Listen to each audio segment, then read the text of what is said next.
облици на занемарување и злоупотреба. Така да тука Смејановски добиете збор, мислам дека само еден момент, ве молам, мислам дека имаме гледаш, добро вечер. Добро вечер. Поедете. Сакам да знам какви се понатоците за ромските деца кои што се жртви на насилство од татковците во Македонија. Зошто баш за ромските? Дали има тука една табу и ние ставно сме спремни на црно-бели варијанти, етнички, мислам дека да го абсорбираме прашањето?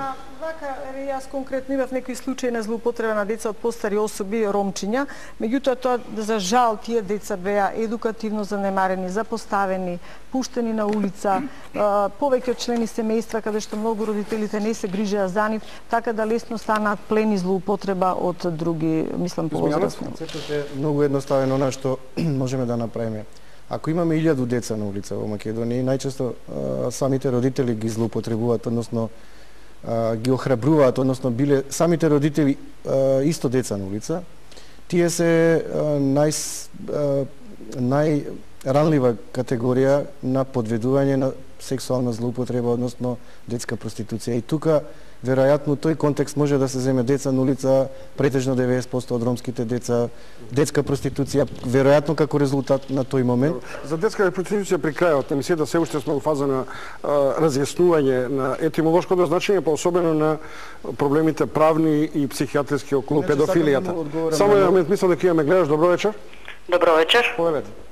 Јас сум една мајка, многу жална, тетка, стрина, војна.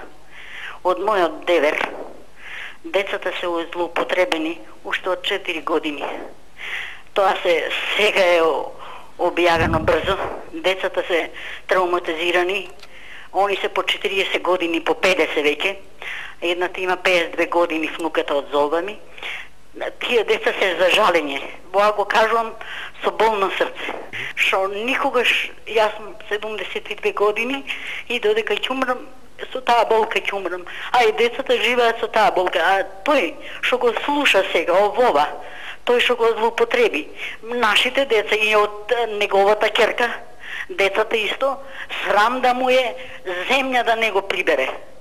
Како сте успеле толку долго да ја чувате тајната? Како? Ете од таа, како што зборувавте вие таму, дека од срам децата ги срамеше и му се заканува со пиштол дека ќе го отепа, ако е дадат таа тајна. Јагува сега без да знаат децата го јагува. Кај живеете вие? Јас, да ви кажам во Охрид. Добро, ви благодарам. Не сакам понатаму да детектирам. Само еден важен прилог за ова што се јави гледателката. Дури некои истражувања, релевантни што вели колешката, вела дека дури 77% од сексуалната злоупотреба настанува во семејството. Затоа да го разбиеме тоа табу дека професори Попови и вамо таму. Јас не би сакал да излеземе од емисијава со такво едно чувство, нели? Значи, интрасемејното насилство сексуално е најчесто. И да го искористам, ако ми дозволите, само пред да ми реплицира Смејана, да појаснам што сакав да кажам со тоа пријавување. Ако имаме еден, како се вика тоа на македонски, потврден случај на сексуална злоупотреба на дете, јас прв сум за тоа да се секундарно виктимизира со бројни интервјуа. Затоа постојат така наречени мултидисциплинарни тимови и нашето здружение работеше со полиција, со социјални работници, со правници, со лекари, психолози. Што се случува? На едно место се собира и се работи интервјуто. Ако се потврди тогаш, детето веќе не се виктимизира у полиција и така и во светот се работи, не се носи по судови да го признава тоа, туку се оди понатаму во постапката да го спречиме злосторникот да го повтори тоа. И тоа не е разбивање на професионалната тајна. Мислам дека имаме гледач уште еден. Добро вечер. Ало? Добро вечер, повелете. Ало, добро вечер. Повелете. На телефон директорка од училиште, поранешна директорка на училиште. Би сакала да го поздравам тимот што го имате во студиото, бидејќи мислам дека сте одбрале квалитетни луѓе за оваа емисија. Особено докторот Новотни, кој што пред 10 години, поточно 97 година, држеше семинари за директорите и за професорите во училиштата каде што беше појавена педофилијата, и тие семинари беа многу успешни. Тимот што го држеше семинарот беа професори, лекари, психијатри, полиција, имаше гости од странство, потоа гости од Словенија и на многу убави примери прикажани, директорите можеа да се запознаат и психолозите и педагозите од училиштата што е тоа педофил. Колку време бевте наставник и директор? Па преку 30 години сум сега. Дали се детектирали такви случаи во... Да, во училиштето кај што работев имаше педофил. Како... Наводно педофил. Како дојдете вие до тоа сознание? Наводно или не? Јас не би зборувала за тоа, бидејќи тој случај е веќе завршен. Не беше докажано, бидејќи учениците од срам се откажаа. Дали... Од срам се откажаа. Од срам се откажа. Од срам се откажаа учениците. Добро, ви благодарам многу. Меѓутоа, сакам да кажам дека со тие семинари што тогаш беа почнати, а беа прекинати, мислам дека образованието остана многу посиромашно. Добро, ви благодарам многу. Стојановски Трајковска, коментар. Дали табу, дали да го демистифицираме, како? Зашто заправме со вакви едукативни тренинзи? Не заправме, ја мислам дека тоа повеќе е препуштено сега на невладини организации, одделни проекти да се работи на вакви теми. Инаку не верувам, ја мислам дека натаму ќе добива во екстензитет, а нема да биде натаму табуизиран. Да биде табу и се работи на тоа и јас мислам дека сега се отварајте се сите тие теми на прво сексуална злоупотреба на деца, па на млади и сега се стигна и до оваа тема која што навистина нема да биде табу. И само една секунда, ова што го рече доктор Новотни, не се работи само да стоа наставници, лекари или не знам кои, меѓутоа многу често педофилите избираат професија и работат со деца. Они на тој начин им се приближуваат, создаваат кај нив една сигурност дека им се пријатели, дека им се блиски. Тоа е она што, а во семејството е навистина многу често. Многу често. Професор Стојановски, дали, например, социјалниот амбиент, значи на одреден начин елементи на купување, на љубовта, на привлекување? Да, вие слушнавте и педофилите тоа и го практикуваат, да би дошле прво да се доближат до жртвата, да наречеме, со разни средства, купување на љубов. Дали, например, скарадноста на карактерот не води во правец на тоа како што беше соопштено од Хелсиншки комитет, дека едноставно родителот си го продал детето заради социјална сатисфакција? Тоа е друго. Тоа повеќе е случај со малолетничката проституција. По моите сознанија, да, и трговија со деца. Едно е кога родителите ги подведуваат децата или ги проституираат за пари, а друго е кога како да се детектира педофилот, ризичното однесување и како децата да знаат да се справат со тоа. Имам јас две препораки од овие мноштво тука. Една е да не прифаќаат подароци, ветување никакви понуди, и второ е да нема наши сладки тајни запакувани да се заштити со намера злоупотребувачот, бидејќи тој многу често се заканува дури со смрт над родителите и децата под страв не ќе да проговорат. Значи, главно е граѓанскиот сектор и сите институции каде што децата работат, учат, живеат, да се охрабрат, да не молчат, да говорат. И затоа велам ја тајноста на податоците на жртвата кај нас е загарантирани, но не значи и злоупотребувачот ќе биде загарантиран неговата тајност. Баш треба да се говори отворено за такви злосторници и треба казните да бидат ригорозни, бидејќи друг начин не гледам, бидејќи тука имаме жртва и насилник. Паралелно треба се работи и со жртвата и со насилникот. Мислам дека имаме гледач, мислам дека предизвикавме внимание на гледалиштото, би требало ним да им дадеме предност. Добро вечер. Ало, добро вечер. Поведете. Се извинувам се во овој прилеп. Добро. Мислам дека е крајно време во нашите школи да се воведе и школската униформа, затоа што многу млади тинејџерки, да речам, сакаат да изгледаат како госпоđици и многу невкусно тоа доаѓа во очите на, мислам, на сите нас, граѓаните кои што ги гледаме како одат на школа. Мислам дека е крајно време и од социјален аспект да нема некакви делби меѓу учениците. Добро, ама тоа не е најсилен аргумент. По таа логика ние не треба да излегуваме во кафиче, предполагам. Не.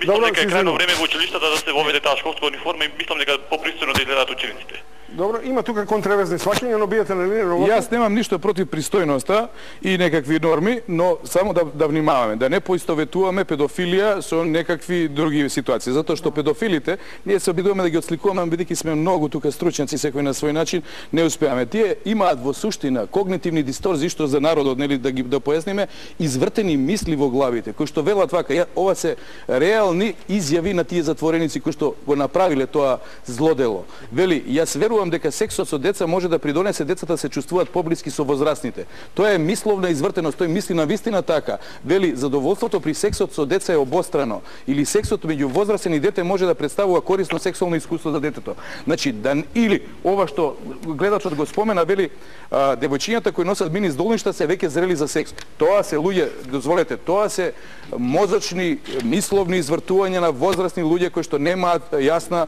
сексуална дефинираност, кои што се незрели, кои што се болни. Значи, не смееме да дозволуваме да во било каква ситуација децата кои што се навистина жртви постанат, нели, повод. Не постои дете кој што е виновни. Уште нешто само што е многу битно за да не излеземе од емисијава.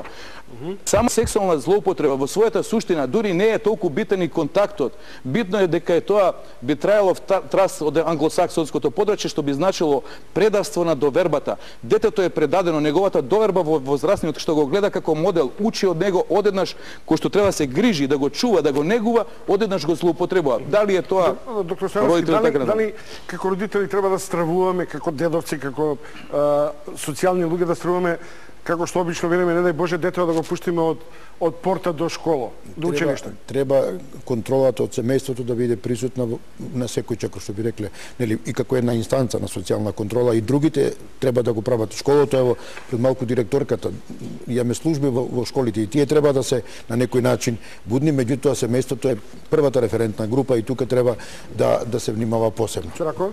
Би се надоврзала на излагањето на доктор Новотни. Има многу право. Педофилот има изместен систем на вредности.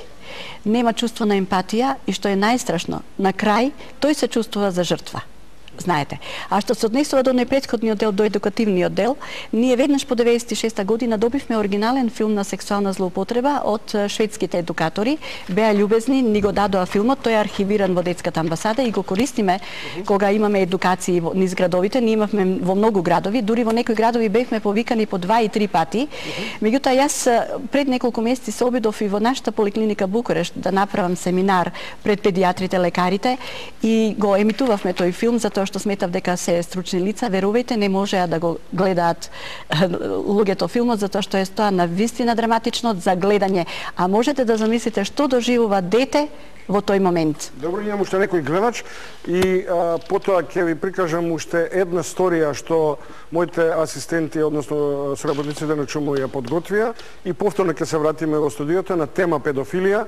Мои гости, како што веќе забележувате, уште еднаш да ги представам, од мојата лева страна, професор Нелко Стојановски, Вера Цуракова, психолог, Драги Змијанац, невладина Меджаши, доктор Вера Марковска, Центар за социјални ментално, како рековме?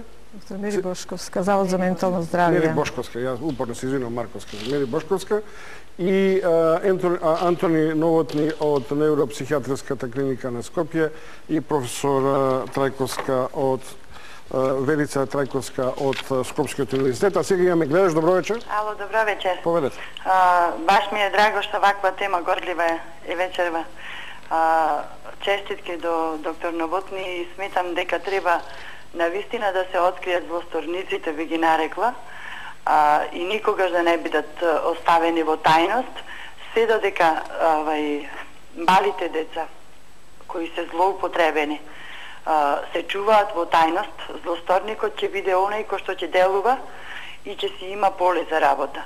А ако ние направиме, мислам, екипата од психолози, психијатри, слободат децата, ги натераат да прозборат и го ослободат својот гнев и страф од себе си, ќе направат да се намали процентот на загрозени деца. Се додека се таи, се чува во тајност и било тоа табу тема или страф во семејството, страм пред се дека тоа значи дека понатаму во општеството тие деца нема да обстојуваат, мислам дека колку повеќе се затворени и се крие, толку повеќе тие деца ќе абстинираат понатаму и ќе бидат загрозени во средината. А ако прозборат и се стави на тапет секој оној кој што бил злосторник, мислам дека тие деца ќе имаат шанса да можат да се пробиваат во животот и да не го сметаат тоа дека е нешто срамно што го доживеале. Благодарам многу. Што значи на тапет? Например, ние имаме ситуации помалку бизарни. сторителот на убиството СР, нели? Или педофилот МФ. И сега ние треба да го ставиме педофилот МФ на столбот на срамот. Од друга страна, на одреден начин, тргувајќи од презумцијата на невиноста, нели? Не можеме луѓето да ги етикетираме. Да не излеземе од ова вака. Видите, јас не знам што публиката разбра од сето ова, но постои јасен структуриран привод. Доктор Мери Бошковска почна да зборува за тоа, че привод со кој што ние можеме да докажеме дека едно дете е сексуално злоупотребено. Постојат така наречени анатомски кукли, постои цртеж техника, постојат многу други плей техника која што ни зигра ќе го покаже тоа. Постојат многу симптоми и знаци кои што укажуваат. И сега, ако се извинувам Мери само, ако тоа го докажеме дека постои како такво, тој злосторник не на тапет, тој злосторник треба да биде во затвор. Тоа е јасно, затоа што направил кривично дело кој што се вика полов напад врз дете. А потоа можеме да зборуваме за третман програми кои што ќе бидат како облик резничка една евалуација, ако тој може да се лекува, ќе се досуди да тој биде потретман. Тоа е друго. Тоа сакам да кажам, многу е важен пристапот во работа со детето. Навистина, за да детето каже кое е детето мало. Дури сега и поновите истражувања кажуваат, а јас во праксата, овие анатомски кукли што и американците нас кога поминувавме низ тие едукации во тоа откривање или работа со деца, знаете, дете на 4 години